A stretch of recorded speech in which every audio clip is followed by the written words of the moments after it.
Bit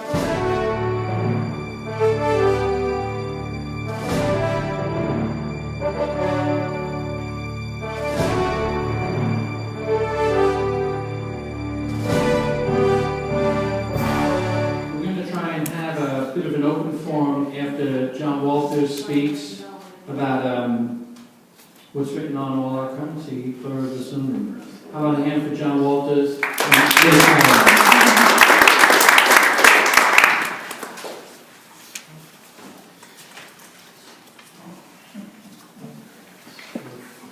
Thank you, Pete. And thank you, members of the Tea Party, for allowing me to come up here to share with you all a little bit about myself and my family's story that brought us to this juncture of our lives unexpectedly, to this podium tonight. My first attempt at public speaking, so I hope you can all forgive my diffidence.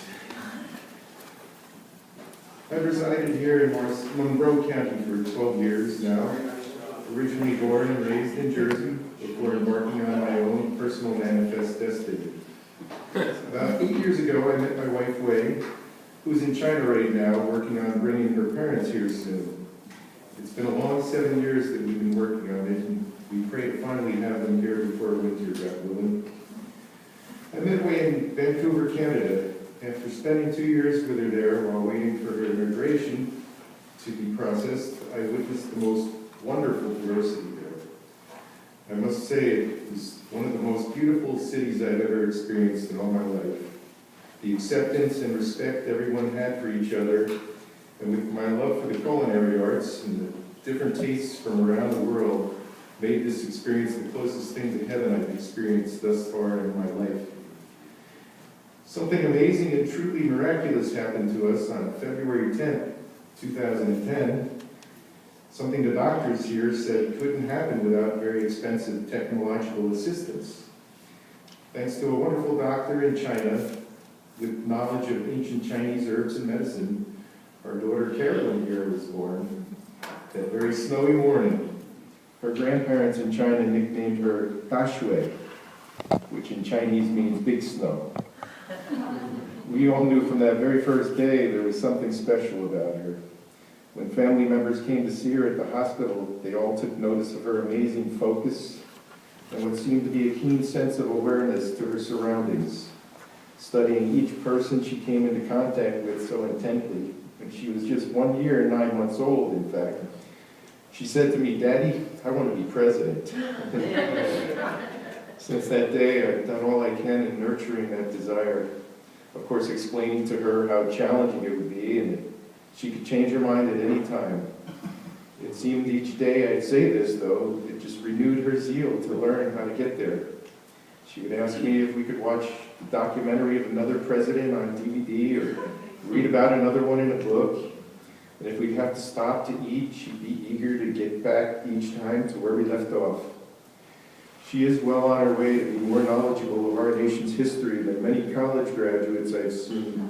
By the time she gets to high school, which is at the pace she's going, will be pretty soon. When she was just 2, she told me she had the answer to the world's problems. She said we should take all of the bad people and make them good people. I told her I thought she had something there, and jokingly said it would be probably take a team of people and join in with someone who would be president before her, maybe, for this to happen.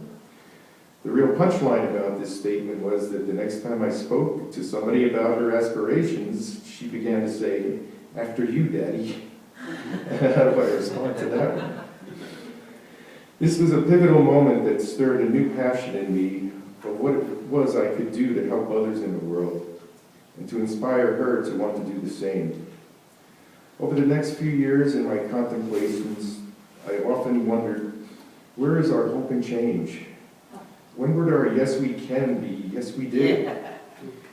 Why is it that I noticed each time our president should be speaking up about certain matters, he kept his mouth shut instead? And each time he should have kept his thoughts to himself, he put his foot in his mouth once again. This has led me to more questions and more answers I didn't want to believe. The reality was the whole world was laughing at us and sadly losing hope for its future at the same time.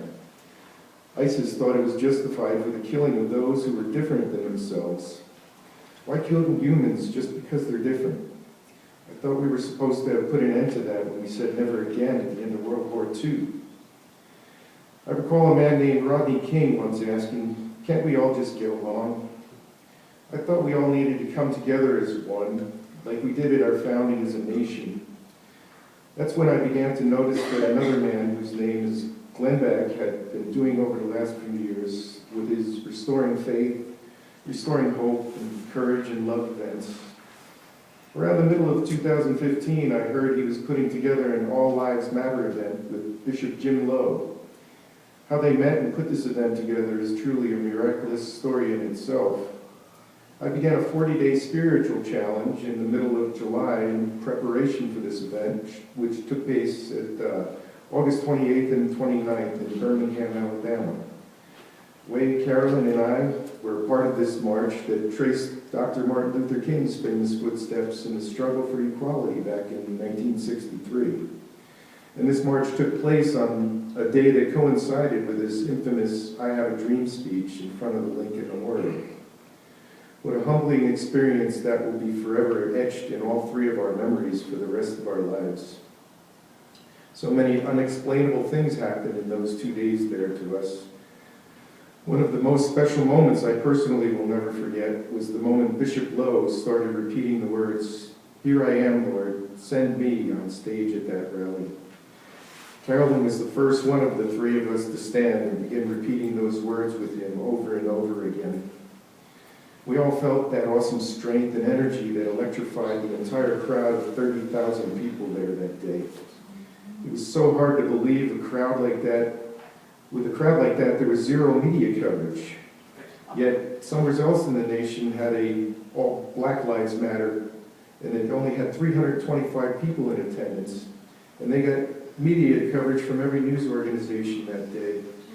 I'm not denouncing Black Lives Matter, but are they not included in All Lives Matter? At another part of the event, Glenn Beck was saying how they were not the ones who would make the difference in echoing the words from that event. He said it was those in the audience who would be the doers. It was we the people. It gave me goosebumps when he said that the next George Washington was in the audience in the form of a young child. All I could think at the time were all the circumstances that led us to that precise moment while looking up at Carolyn sitting beside us. I could share so many more stories from that trip, which God himself led us to and is continuing his good works through us still to this day. But we don't have enough time for that here tonight. Upon our return from Birmingham, which was just in the nick of time for Carolyn's first day of kindergarten, I was eager to start something bigger than I've ever dreamed of in support of this All Lives Matter and Never Again event. They spoke there also about the Christians in Syria and Iraq that were running for their lives. A nonprofit organization called Mercury One was attempting to vet Christians there in a way unlike the United Nations was. You see, the UN was going to the major cities for refugees, which explains why so many ISIS terrorists were slipping through into Europe, and here also, I am certain. Whether they knew it or not, there were no Christians in the big cities in Iraq or Syria. If they were seen there, it would spell certain death for them. What Mercury One was doing was going to all the refugee camps and vetting through the pastors from the churches of all the fleeing cities and towns, escaping certain death if they stayed behind. The preachers would take the people from Mercury One around and say, for example, this family of 5 over here were members of my church for 20 plus years and I baptized all of their children. Or that husband and wife over there were only members for about 7 months and I don't know them well enough to vouch for them. The percentage of letting some undesirable slip through was reduced to just about 0 in that way.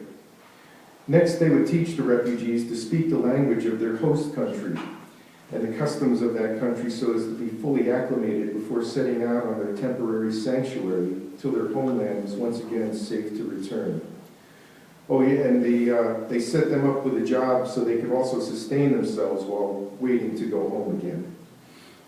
I know some of you here are probably against taking in any refugees from that part of the world, but as for my family, as long as they are vetted in this way, We would love to open up our home to host them and to take them to church with us every week so we can learn from each other.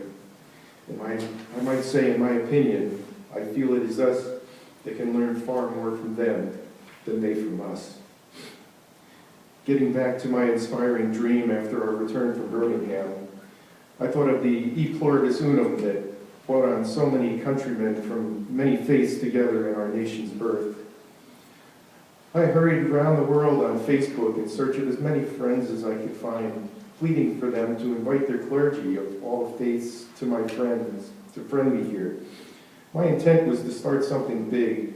I wanted to create a site called Restoring E Pluribus Unum. This was to be a site where I hoped religious leaders from around the world could sit down at a table, respectfully and peacefully, to discuss constructively a possible solution to some of the problems in the world today. I felt that the United Nations is going on the same road that the League of Nations has traveled, and we know the outcome of that was. I prayed that the internet technology today would perhaps have less of a chance to be corrupted than both of these organizations, which began for the good, but somehow along the way have turned so rotten. What's in it for me? This was the response I got from one person while I was trying to promote this new site. Unbeknownst to me, there must be a financial profit involved for what I was trying to do here. I wrote that person's back stating, I'm not looking for any financial gains. The only reward I was seeking was being able to sit back and watch this new site run without me in fulfillment of a silly dream I had. Silly dream, maybe. All I knew is that my heart was in the right place when I started it. I continued for a while writing little monologues or sharing things that I felt were of importance to me in today's time. Every now and again, I'll share something with that site, sometimes getting quite a few reaches, as the term is described. Perhaps if I was a little more knowledgeable of the cyber world, I might have had more success. Who knows? Maybe it's not too late. They did say back at the event in August that it would start slowly before eventually catching on. Time will only tell. If anyone here today could give me advice, your input would be most certainly welcome. In my conclusion, Carolyn will hopefully join in with me in sharing you a little bit of history that is very pertinent to today's events. As president of the Constitutional Convention of 1787, George Washington gave this advice to his fellow delegates. If to please the people we offer what we ourselves disapprove, how can we afterward defend our work? Let us raise a standard which to wise and honest compare. The event is in the hand of God.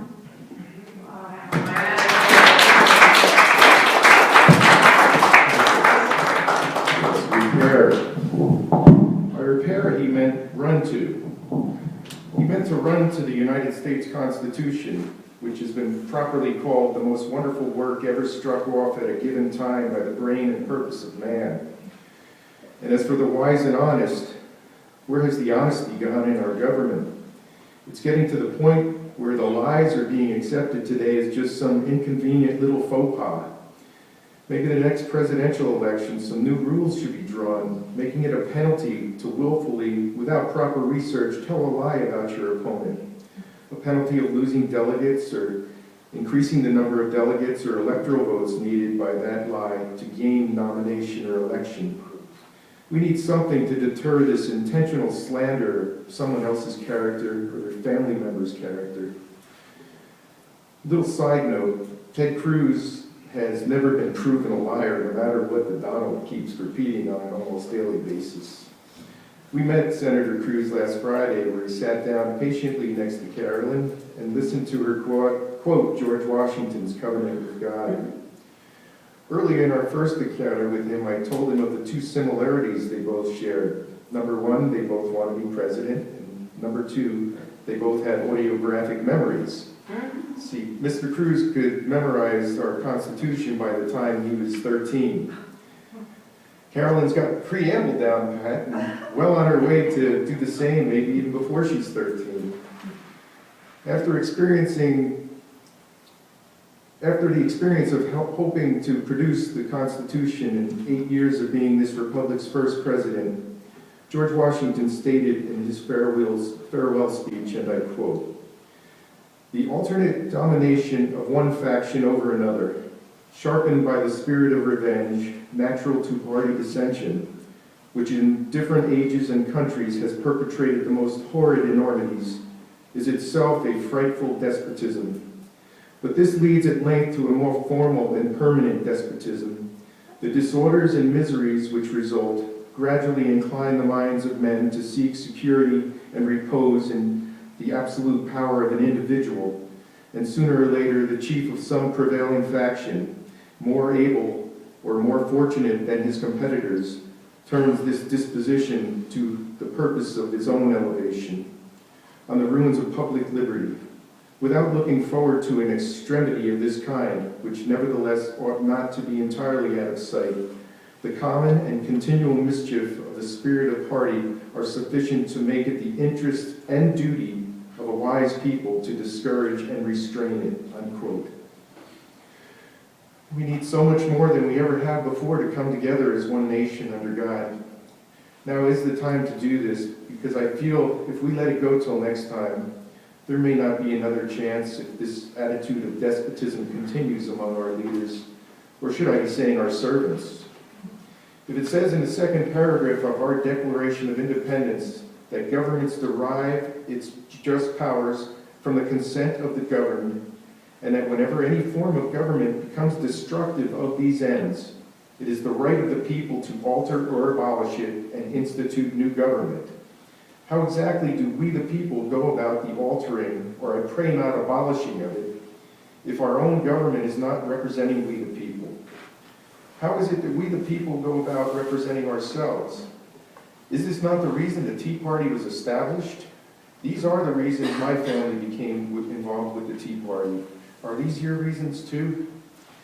Let us bring our republic back before the fundamental change to social democracy takes place. And if Wei were here, she could tell you what comes after that, and it's not a pretty sight with her coming here from a communist country. Thank you very much for listening, and may God continue to shine his propitious smiles of heaven upon these United States of America.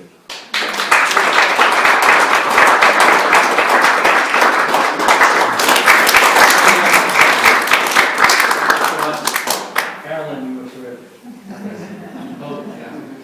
Hope to top that. Excellent work, and very inspiring. And, it's uplifting. That's just inspiring. Everyone's got a smile on their face after this wonderful child spoke.